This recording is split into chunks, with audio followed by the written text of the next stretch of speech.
نحمدہ و نصلی علی رسولہ الکریم، اما بعد۔ قرآن مجید میں اللہ تعالیٰ نے ارشاد فرمایا، اعوذ باللہ من الشیطان الرجیم وتعذروہ وتوقروہ۔ دو یہاں اللہ تعالیٰ نے ہمیں ہدایات دی ہیں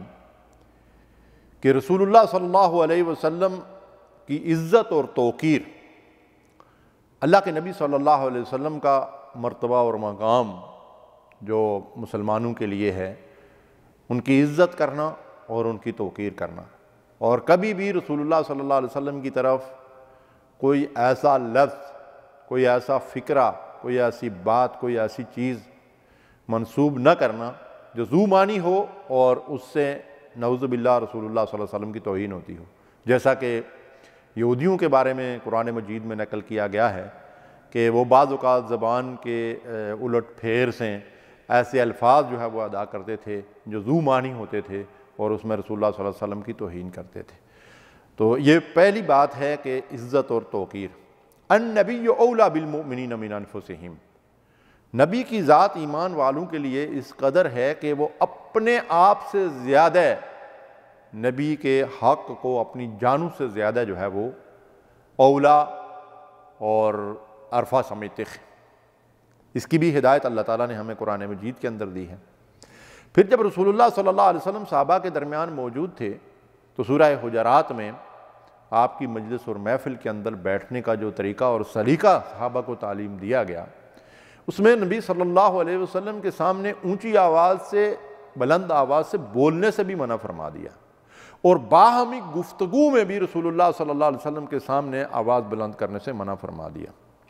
ارشاد فرمایا، یا ایھا الذین آمنوا، اے وہ لوگوں جو ایمان لائے ہو، لا ترفعوا اصواتکم فوق صوت النبی، جب رسول اللہ صلی اللہ علیہ وسلم کے سامنے کوئی بات کرتے ہو، آپ سے کوئی سوال کرتے ہو، آپ سے کچھ پوچھتے ہو یا بولتے ہو، لا ترفعوا اصواتکم، اپنی آوازوں کو بلند مت کرو، اونچا مت کرو، فوق صوت النبی، نبی کی آواز، وَلَا تَجْهَرُوا لَهُ بِالْقَوْلِ كَجَهْرِ بَعْضِكُمْ لِبَعْضٍ، اور جب آپس میں نبی کی موجودگی میں گفتگو کر رہے ہوتے ہو تو آپس میں بھی آواز بلند بات نہ کرو۔ اس آیت مبارکہ کا شان نزول یہ ہے کہ ایک قبیلے والے آئے تو ان کے سردار اور اس قبیلے کے رہنما کی تقرری کے معاملے میں جلیل القدر صحابہ کرام ابو بکر صدیق اور عمر فاروق رضی اللہ عنہما کے درمیان کچھ اختلاف ہو گیا اور ان کی آوازیں بلند ہو گئی، تو اللہ تعالیٰ نے یہ آیات مبارکہ نازل فرمائی، اور اس کے بعد اللہ نے کیا ارشاد فرمایا،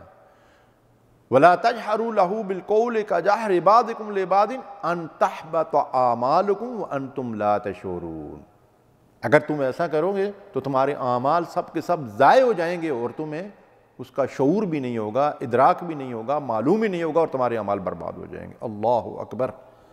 یہ تھے بارگاہ نبوی کے آداب۔ اور ان آیات کے نزول کے بعد ایک صحابی کا واقعہ ملتا ہے، ثابت بن قیس رضی اللہ تعالیٰ عنہ، کہ ان کی آواز قدرتی طور پر بلند تھی جیسے بعض لوگ ہوتے ہیں، تو وہ گھر بیٹھ گئے، رسول اللہ صلی اللہ علیہ وسلم کی مجلس میں آنا چھوڑ دیا۔ تو جب نبی صلی اللہ علیہ وسلم کو علم ہوا تو ان کو بلا بھیجا، تو ان سے پوچھا کہ کیا سبب ہے، تو انہوں نے عرض کیا کہ یا رسول اللہ صلی اللہ علیہ وسلم، آپ کو تو علم ہے ہی کہ میں بولتا ہی ہوں تو آواز اونچی ہو جاتی ہے، تو میں سوچتا ہوں کہ کہیں میرے اعمال برباد نہ ہو جائیں اور میں جہنمی ہو جاؤں۔ اللہ کے نبی صلی اللہ علیہ وسلم نے فرمایا کہ نہیں، ثابت تم ان میں سے نہیں ہو، تم تو جنتی ہو۔ اللہ اکبر۔ نبی صلی اللہ علیہ وسلم نے ان کو جنت کی بشارت دے دی، اور جنگ یمامہ میں اللہ تعالیٰ نے شہادت کے مرتبے پہ ان کو فائز فرمایا اور جنت میں پہنچا دیا۔ سبحان اللہ۔ لیکن آپ دیکھیں ان کی احتیاط تو دیکھیں نا، کہ رسول اللہ صلی اللہ علیہ وسلم کی بارگاہ میں کہیں بیٹھے ہوئے آواز بلند نہ ہو جائے۔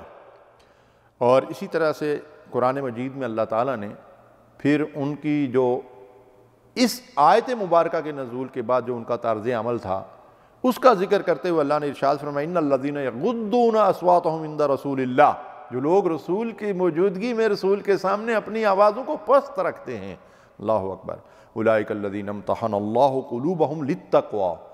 اللہ نے ان کے دلوں کو جانچ لیا ہے تقوی کے لیے، ان کے دلوں میں اللہ نے پرہیزگاری ڈال دی ہے، وہ متقی ہیں وہ پرہیزگار ہیں، اللہ نے ان کو یہ سند عطا کر دی کہ یہ ان کے تقوی اور پرہیزگاری کا نتیجہ ہے کہ وہ رسول اللہ صلی اللہ علیہ وسلم کی صحبت میں اونچی آواز سے بولتے نہیں۔ لہم مغفرۃ و اجر عظیم، ان کے لیے بخشش بھی ہے اور بہت بڑا اجر بھی اللہ تعالیٰ نے ان کے لیے مہیا کر رکھا ہے۔ بعض ایسے واقعات ملتے ہیں ایمان افروز قسم کے، صحابہ کرام اور دیگر بزرگان دین کے نبی صلی اللہ علیہ وسلم کی محبت کے حوالے سے، ادب اور تعظیم کے نقطۂ نظر سے۔ ایک بوڑھی عمر کے صحابی تھے جو رسول اللہ صلی اللہ علیہ وسلم سے عمر میں جو ہے وہ کافی بڑے تھے۔ کسی نے ان سے پوچھا کہ آپ بڑے ہیں یا رسول اللہ صلی اللہ علیہ وسلم بڑے ہیں؟ آپ دیکھیے ان کا جواب کیا ہے۔ وہ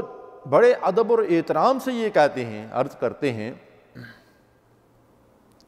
الرسول اکبر منی وانا ولدت قبلہ، اللہ اکبر، کہ بڑے تو رسول صلی اللہ علیہ وسلم ہی ہیں لیکن میں پیدا ان سے پہلے ہوا تھا۔ یعنی آپ ذرا اندازہ لگائیے کہ میں سمجھتا ہوں کہ ادب کا یہ جو معیار ہے، انہوں نے کہیں سے ادب میں کوئی اعلیٰ ڈگری تو نہیں حاصل کی ہوئی تھی، لیکن اللہ اکبر، رسول صلی اللہ علیہ وسلم کی محبت نے ان کو یہ آداب سکھا لیے تھے کہ کس قدر زبردست ادب کا اعلیٰ معیار ہے کہ بڑے تو رسول صلی اللہ علیہ وسلم ہی ہیں، رسول سے بڑا کوئی کیسے ہو سکتا ہے، لیکن پیدا میں ان سے پہلے ہوا تھا۔ اپنا مدعا بھی بیان کر دیا اور رسول اللہ صلی اللہ علیہ وسلم کی عظمت اور آپ کی عزت اور توقیر کا حق بھی ادا کر دیا، سبحان اللہ۔ میزبان رسول ابو ایوب انصاری رضی اللہ تعالیٰ عنہ جب رسول اللہ صلی اللہ علیہ وسلم ان کے گھر تشریف لائے ہجرت کر کے، تو انہوں نے نبی صلی اللہ علیہ وسلم کو نیچے ٹھہرایا تھا اور وہ خود اوپر رہتے تھے اپنے بچوں کے ساتھ۔ کچے مکان ہوتے تھے، ایک دن اتفاق سے اوپر کوئی برتن وغیرہ ٹوٹ گیا اور اس سے پانی گر گیا، تو انہوں نے اس خیال سے کہ کہیں اس پانی اوپر ٹپکنے کی وجہ سے رسول اللہ صلی اللہ علیہ وسلم جو ہیں ان کو پریشانی ہوگی، دقت ہوگی، تکلیف ہوگی، تو انہوں نے جتنا بھی ان کے پاس اس وقت کپڑے وغیرہ تھے وہ سارے کے سارے اس پانی پہ ڈال دیے تاکہ وہ پانی جو ہے وہ نیچے نہ جانے پائے، اللہ اکبر۔ اور اس کے بعد انہوں نے رسول اللہ صلی اللہ علیہ وسلم کو یہ مشورہ دیا کہ آپ اوپر منتقل ہو جائیں، ہم نیچے چلے جاتے ہیں، اللہ اکبر۔ اسی طرح نبی صلی اللہ علیہ وسلم جب وضو فرماتے تھے تو صحابہ کرام رسول اللہ صلی اللہ علیہ وسلم کے وضو کے پانی کو اپنے ہاتھوں پہ لیتے، نیچے نہیں گرنے دیتے، اور اسے اپنے چہروں اور سروں کے اوپر جو ہے وہ ڈال لیتے تھے۔ ابن سیرین رحمۃ اللہ علیہ جلیل القدر تابعی ہیں، ان کا واقعہ ملتا ہے کہ ایک دفعہ انتہائی نقاہت کی حالت میں مرض الموت میں تھے، تو کوئی لوگ ان کے پاس آئے اور رسول اللہ صلی اللہ علیہ وسلم کی کوئی حدیث ان سے پوچھی، تو انہوں نے ساتھیوں سے کہا کہ مجھے اٹھا کر بٹھا لو۔ تو ساتھیوں نے کہا کہ آپ لیٹے ہوئے ہیں، آپ کے آرام کی خاطر آپ بیان کر دیں، حدیث بتا دیں، ہم آپ سے سننے کے لیے آئے ہیں۔ اور چونکہ انتہائی نقاہت تھی تو انہوں نے سخت الفاظ میں یہ کہا کہ رسول اللہ صلی اللہ علیہ وسلم کی حدیث لیٹ کر بیان کروں یہ حضور کی بارگاہ میں بڑی بے ادبی ہے، مجھے اٹھا کر بٹھاؤ، اللہ اکبر۔ ان کو بٹھایا گیا اور پھر انہوں نے حدیث رسول بیان کی، اللہ اکبر۔ ہمارے اس بر صغیر کے ایک بادشاہ کا جو ہے واقعہ ملتا ہے، بڑا سبق آموز، سلطان ناصر الدین کا۔ ان کا ایک مصاحب خاص تھا، بڑی اس کے ساتھ محبت تھی، تو ایک دن اسے بلایا کسی کام کے لیے تو اس کا نام نہیں لیا اور اسے تاج الدین کے فرضی نام سے پکارا اور بلایا۔ تاج الدین کو جو حکم ملا وہ بجا لایا، اور اس کے بعد کچھ دنوں کے لیے حضرت ثابت بن قیس رضی اللہ تعالیٰ عنہ کی طرح وہ بھی غائب ہو گیا۔ پھر بادشاہ سلامت نے اسے بلا بھیجا کہ کیا ہو گیا، کوئی بیمار ہو، کوئی پرابلم ہے، کوئی ناراضگی ہے؟ تو اس نے کہا کہ بادشاہ سلامت، اس دن آپ نے مجھے فرضی نام سے زندگی میں پہلی مرتبہ پکارا، بلایا، تو میں بڑا پریشان ہوں، آپ ناراض ہو گئے، کوئی گستاخی ہو گئی، کیا ہوا؟ تو بس اس پریشانی میں جو ہے وہ ہمت نہیں ہوئی آپ کی خدمت میں حاضر ہونے کی۔ تو بادشاہ سلامت نے کہا کہ بھئی بات اصل میں یہ تھی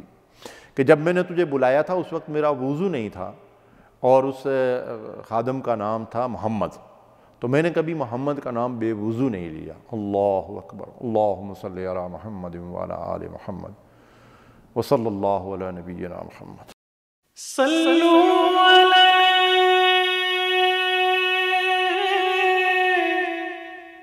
وآلہ